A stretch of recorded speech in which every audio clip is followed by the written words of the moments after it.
찬송가 521장 구원으로 인도하는 찬양하시겠습니다.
함께 하실 말씀은 신명기 16장 1절부터 8절 말씀입니다. 제가 읽겠습니다. 아비볼을 지켜 내 하나님 여호와께 유월절을 행하라. 이는 아비월에 내 하나님 여호와께서 밤에 너를 애굽에서 인도하여 내셨음이라. 여호와께서 자기 이름을 두시려고 택하신 곳에서 소와 양으로 내 하나님 여호와께 유월절 제사를 드리되 유교병을 그것과 함께 먹지 말고 이래 동안은 무교병 곧 고난의 떡을 그것과 함께 먹으라. 이는 내가 애굽 땅에서 급히 나왔음이니 이같이 행하여 내 평생에 항상 내가 애굽 땅에서 나온 날을 기억할 것이니라.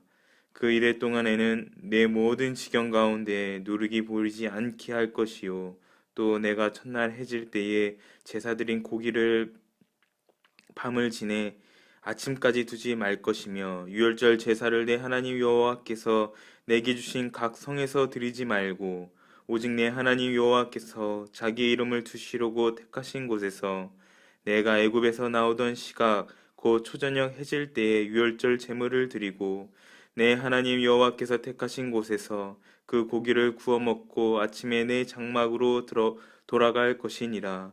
너는 엿새 동안은 무교병을 먹고 일곱째 날에 내 하나님 여호와 앞에 성회로 모이고 일하지 말지니라.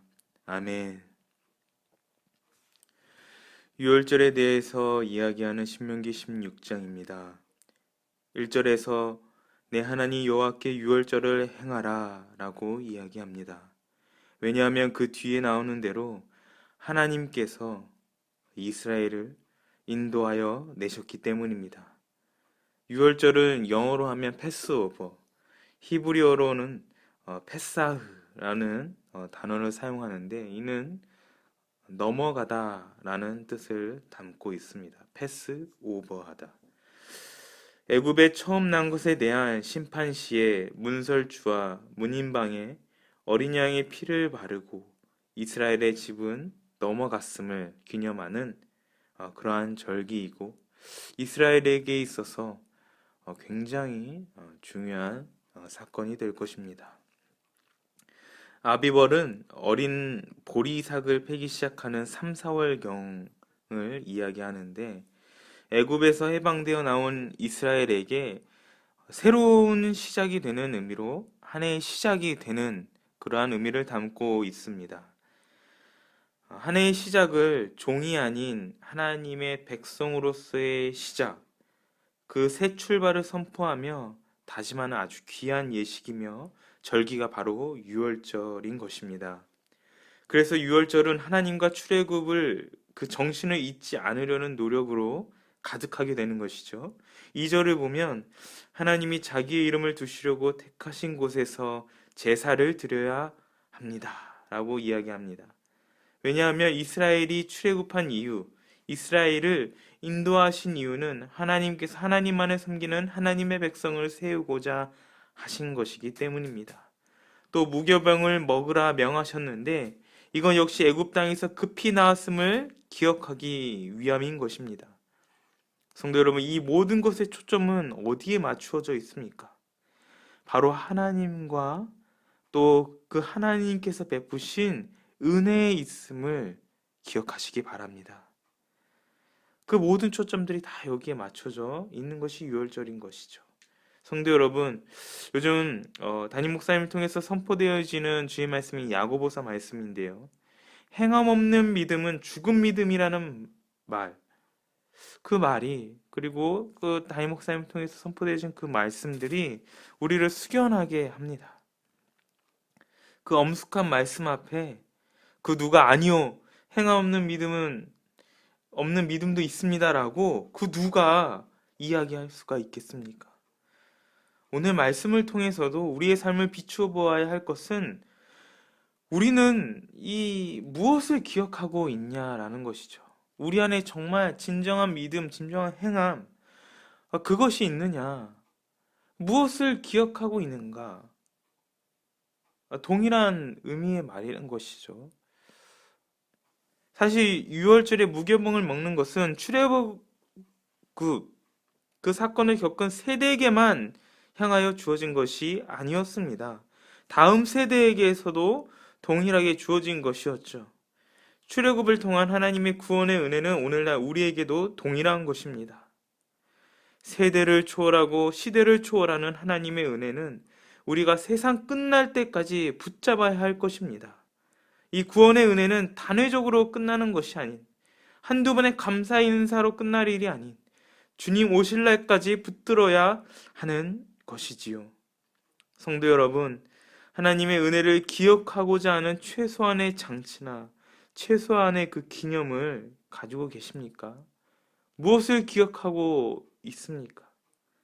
아니면 무엇을 가지고 계시고 있는지요? 무엇을 가지고 있기에 무엇이 그 은혜를 기억하게 하며 무엇이 예수 그리스도를 떠올리게 하며 올라오는 그 죄성과 정욕을 잠재울 수 있으며 죄의 길에서 돌이켜서 다시 한번 하나님의 은혜에 무릎 꿇게 하고 있냐? 그런 것이 여러분에게 있습니까? 성도 여러분, 다행히 하나님은 우리에게 그래서 교회를 허락하셨습니다. 예배를 허락하셨습니다.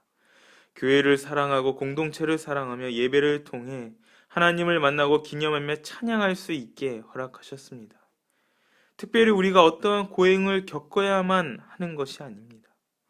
이미 우리에게 하나님의 은혜 안에 거하며 그 은혜를 기억할 수 있게끔 그 길도 마련해 주셨습니다. 그러니 교회 공동체를 사랑하시기 바랍니다. 그러니 예배를 사모하시기 바랍니다. 그 어떤 존재도, 그 어떤 이유도 하나님의 은혜 없이는 우리가 살아갈 수가 없습니다. 오늘 아침 우리에게 생명 주심도 하나님이 허락치 아니하시면 할 수가 없는 것입니다. 그것이 신자와 불신자의 차이가 아니겠습니까? 오늘 하나님께서는 우리들에게 묻고 계십니다. 여전히 우리에게 묻고 계시죠. 너는 누구인가? 행함이 없는, 그리고 기념할 것조차 없는 너는 도대체 누구인가? 너희들은 누구인가라는 질문에 출애굽한 이스라엘 백성들은 유월절을 기억하면서 그것을 기념하면서 무교병을 먹고 하나님의 백성임을 선포하고 다짐하며 또 그것을 다음 세대에게 가르쳤습니다. 성도 여러분, 우리는 너희는 누구인가라는 이 질문에 교회를 사랑하며 예배를 드리며 이 세상 속에서 하나님의 자녀임을 선포해야 할 것입니다. 성도 여러분, 세상 속에서 하나님의 이름을 외치는 그런 오늘 하루, 그런 저와 여러분이 되길 소원합니다. 기도하시겠습니다. 사랑이 많으신 하나님 아버지 감사합니다. 오늘도 우리에게 생명 주심에 끼어 기도하며 하나님의 영광을 바라볼 수 있게 하심에 감사드립니다. 맡겨진 삶의 자리에 충성하게 하여 주시고 나의 만족과 유익이 아닌 하나님의 영광을 위해 살아가는 우리 모두가 되게 하여 주시옵소서. 세강교회를 사랑하여 주시어 귀한 말씀의 사역자 육창진 담임 목사님을 세워주셨습니다. 목사님을 통해 선포되어지는 말씀마다 온 성도가 아멘으로 화답하게 하여 주시옵고 주님을 더욱 선명하게 바라보는 그 은혜를 우리에게 허락하여 주시옵소서. 당회와 교회의 직분자들을 세워주셨습니다. 교회의 귀한 리더들로 하나님의 귀한 일꾼으로 사용하여 주시옵고 하나님을 사랑하고 또 교회를 사랑하고 이웃을 사랑하는 귀한 은혜를 허락하여 주시옵소서. 또한 오늘 이른 새벽을 깨우고 하루의 시작을 기도로 시작하는 세광의 성도들을 기억하여 주시옵고 그 간절함과 소망의 기도에 속히 응답하여 주시오며 주어진 인생 속에서 하나님의 이끄심에 순종하는 믿음의 실력들을 허락하여 주시옵소서. 예수님의 이름으로 기도합니다. 아멘.